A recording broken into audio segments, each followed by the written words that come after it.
Hello everyone, I'm Amber, and I'm about to share a story about my mother-in-law's actions toward me, and how I managed to handle the situation. My mother-in-law, Patricia, was always curious about my inheritance, often asking, "Amber, when will you receive your inheritance? I heard it's around $35 million. We could lead such a luxurious life with that kind of money. It's taking forever to process, isn't it?" These words, openly shared by Patricia since I married her son, Raymond, showed her interest in my financial matters. At first, I naively informed her about my inheritance, which, in hindsight, was a huge mistake. After that, Patricia became overly friendly. At times, her constant inquiries were bothersome, but I didn't give it much thought.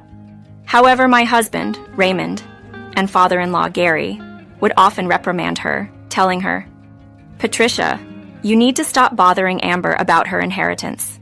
It's irrelevant when or if she receives it. It's none of our concern." Raymond even pointed out, "Mom, you're being incredibly rude and irritating. Amber and I are doing well financially. We're even supporting you and Dad. What more could you possibly want?"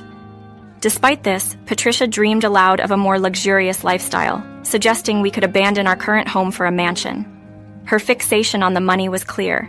Attempting to shift the conversation, I joked, "Who knows if I'll ever receive the inheritance?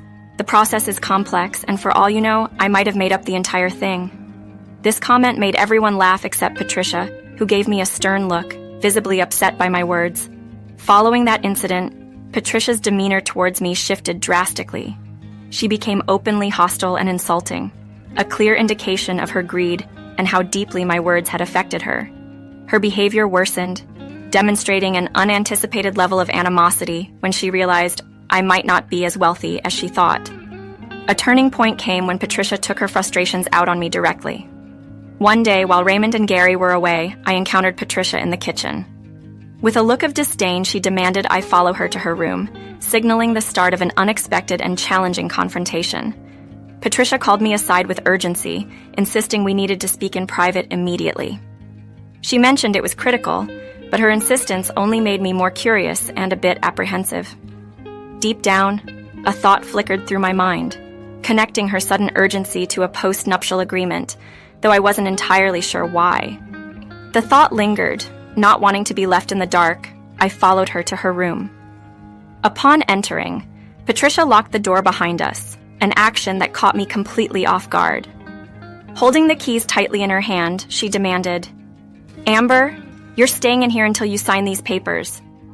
I was stunned, questioning her motives and the extremity of her actions. Patricia explained, rather forcefully, that she wanted me to sign a postnuptial agreement drawn up by a lawyer. This document was supposed to ensure that I wouldn't be entitled to any financial claim against Raymond if we ever divorced. I was taken aback, unable to fathom her reasoning or why she would assume Raymond and I would end our marriage.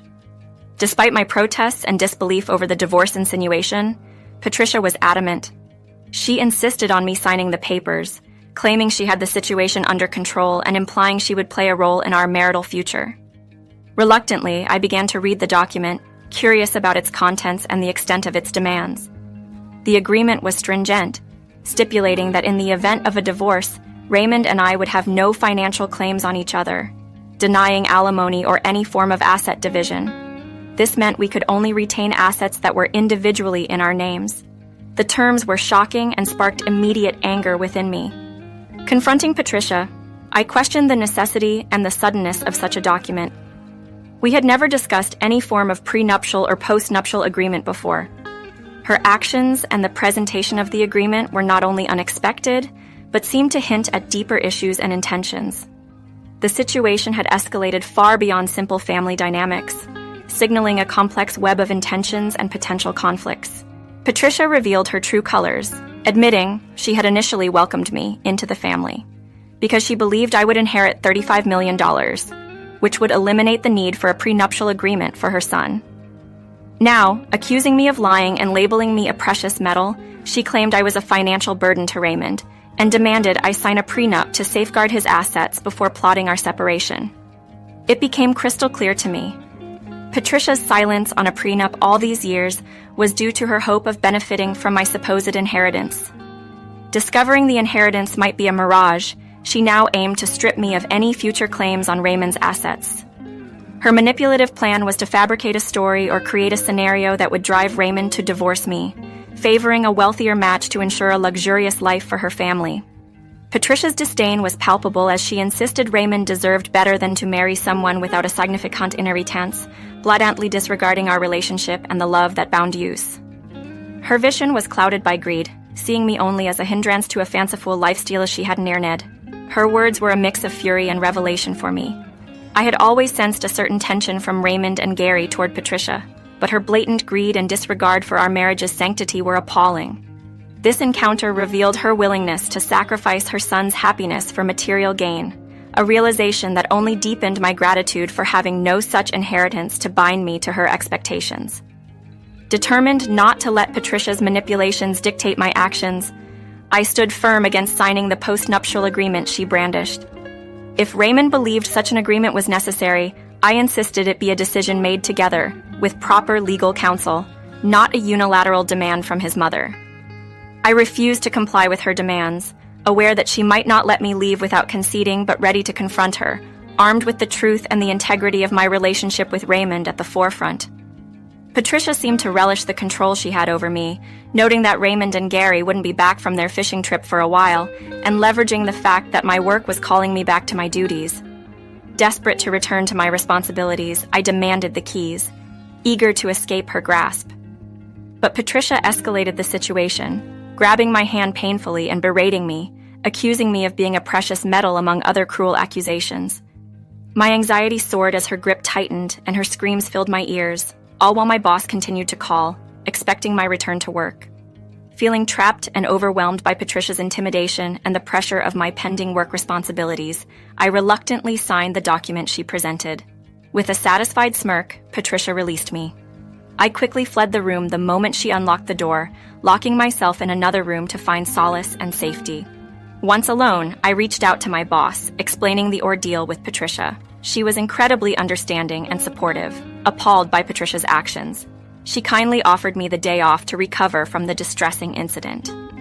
I documented the physical evidence of Patricia's aggression, photographing the bruising on my arm, a stark reminder of the lengths she would go to. My frustration and anger mounted as I reflected on her actions and determined that she should face consequences for her behavior.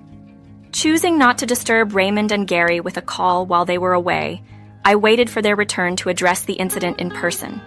When they arrived the next day, cheerful from their trip, the atmosphere quickly shifted as they sensed the tension between Patricia and me.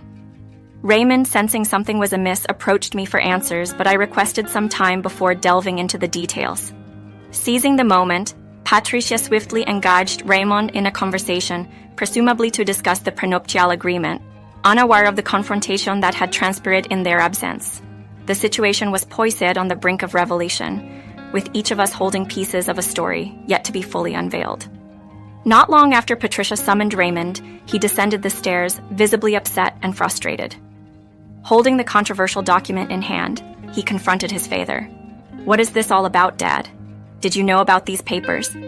He was referring to the postnuptial agreement his mother had orchestrated. And Gary, taken aback, genuinely knew nothing of the scheme. "What papers are you talking about, Raymond? What postnup?" he questioned, bewildered by the sudden tension. Raymond explained, "It's a ridiculous postnup Mom cooked up for Amber and me." It was clear he found the entire situation absurd and unjustifiable. Gary immediately clarified, "Raymond, I'm completely out of the loop here. I have no idea what this is about." His confusion and surprise were palpable, directing his gaze towards Patricia for an explanation. Patricia cornered and defended her actions under the guise of protection. "I'm doing this for our good, Raymond. Your wife. She's not going to bring anything but trouble. She's just after your money," she accused, labeling Amber a precious metal and insinuating she had lied about an inheritance to ensnare Raymond. Raymond, shocked by his mother's harsh words, couldn't comprehend her logic. "What does Amber's inheritance have to do with us? How can you say such things, Mom?" he asked, struggling to understand her motives. Patricia doubled down, painting a grim picture of Amber exploiting Raymond and eventually leaving him financially drained through a divorce. She urged Raymond to sign the postnup and consider divorce, promising a future with a more financially suitable partner. This accusation ignited Raymond's anger. He vehemently defended Amber, joined by Gary, marking a rare moment of unity against Patricia's manipulations. It was a turning point for me, seeing Raymond stand up for our relationship, dispelling any fears of his loyalty. What they both didn't know was the truth about my inheritance. It had come through the day before, a detail I hadn't shared amidst the chaos. As the argument subsided, Raymond's gaze met mine, filled with questions and concern. "Amber, why did you agree to sign that postnup? You should have waited for me. You know I'd never support such a thing. Why let Mom pressure you into this?" His disappointment was evident, yet it was mingled with a desire to understand, to rectify the situation together. I reassured Raymond, "I never doubted you would request such a thing.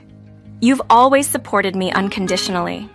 I had every intention to discuss the postnup with you, but I was never given the chance." I explained how Patricia had trapped me in her room, her grip unyielding until I succumbed to signing the document. My lack of choice was clear. I was coerced into giving my signature. Raymond and Gary were shocked by my account, especially as Patricia didn't attempt to refute my claims. Instead, she appeared almost smug about her actions. This only fueled the outrage in my husband and father-in-law, their disbelief turning to anger upon seeing the marks on my arm. Their response was immediate and heated. "Mom, what have you done to Amber? How could you lay hands on my wife? This is assault," Raymond exclaimed, while Gary condemned Patricia's actions as madness. Patricia tried to justify her actions by claiming she was protecting her son from being taken advantage of, insisting she acted out of maternal instinct. But Raymond countered her claims with disgust, emphasizing that his marriage to me was never about financial gain. Patricia, still clinging to her delusions of a wealthier life, lamented Raymond's supposed promise to elevate their living standards, which she believed could only be achieved by marrying into wealth. This assertion only deepened the divide, prompting Raymond and Gary to challenge her greed and her disregard for the values that truly mattered to them. Their argument escalated as both men confronted Patricia's greed and her harmful actions. Eventually, her obstinance began to crack under the weight of their unified stand, hinting at a realization that perhaps her actions had crossed a line far beyond what was defensible.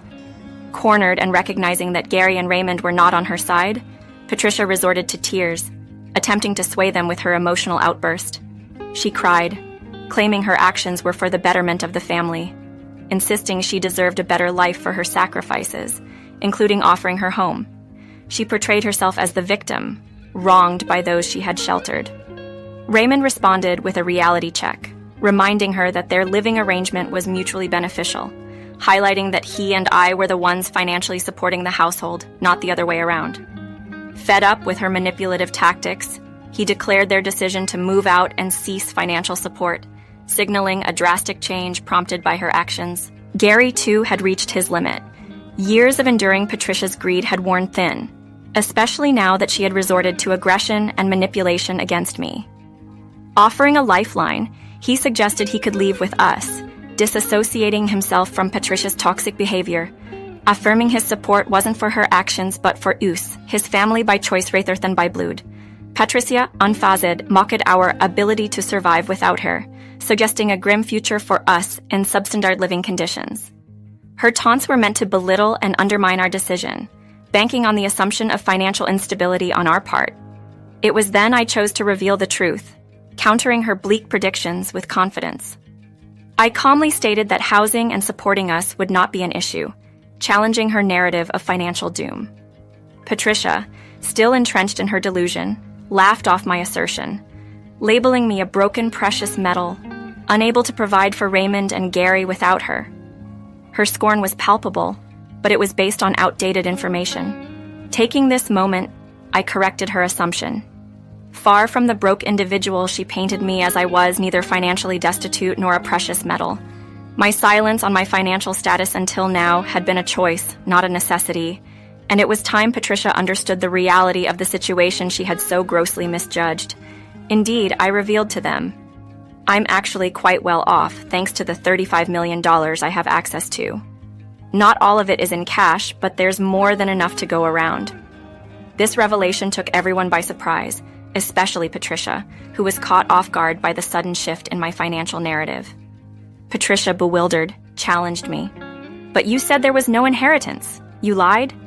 I responded a bit wearily. Patricia, your nagging was exhausting, so I made a flippant remark about not having any inheritance, not expecting it to unveil your true intentions. Honestly, I'm thankful for that joke now. It showed me who you really are. The revelation left Patricia scrambling, her mind racing for ways to amend our fractured relationship. Attempting to downplay her previous hostility, she laughed it off, claiming she thought I was serious about not having an inheritance. "Oh, Amber, you trickster! We could have avoided so much misunderstanding if only you had told us earlier," she said, trying to smooth things over. I countered. "Really, Patricia, if I had told you it was a joke, you wouldn't have pushed for that postnup or tried to sabotage my marriage, would you?" Her attempts to retract her actions, claiming she was carried away and admitting her rudeness by tearing up the postnup agreement, were too little, too late. Firmly, I stood my ground. "Patricia, it's clear now that you shouldn't concern yourself with my inheritance. Our relationship can't be mended so easily. If Raymond is still on board with moving out and cutting ties, I'm fully supportive of that decision." This moment marked a turning point, underscoring my independence and readiness to move forward without the strain of Patricia's manipulative tactics, prioritizing my well-being and my relationship with Raymond over any financial entanglement with her. Raymond made it clear, "We're moving out, Amber. My mother's greed has shown no bounds, and I refuse to let her exploit you any further. We'll leave by the end of this month, and Dad's coming with us." This decision was unanimous among us. Myself and Raymond had already started house hunting and found a perfect place an hour away. Securing a house and planning a move within a month might seem daunting to some, but our financial stability made the process smooth and efficient. As we had discussed, Gary decided to join us, stepping into a new chapter of his life as he initiated divorce proceedings against Patricia. His decision was made independently, driven by the events that unfolded, and he filed for divorce within the same month we decided to move. Patricia, desperate and cornered, pleaded with us to reconsider, attempting to elicit sympathy through tears and apologies. However, her financial predicament only compounded her woes. Without a personal income and with Gary's financial dependence on Raymond, neither was eligible for alimony. Interestingly, Gary was entitled to half of Patricia's house, as it was acquired post-marriage, leading to an ironic twist where Patricia had to sell her home, the very outcome she feared and tried to avoid by meddling in our finances. The divorce process dragged on for a year, marked by mandatory separation periods and Patricia's visible distress over her dwindling finances, forcing her to expedite the sale of her house for survival. Following the divorce's conclusion and the settlement of their assets, Gary opted for a modest apartment.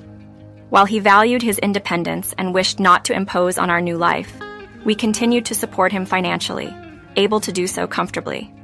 This series of events, while tumultuous, reinforced our family bonds, underscoring the importance of integrity, support, and the true value of relationships over material gain.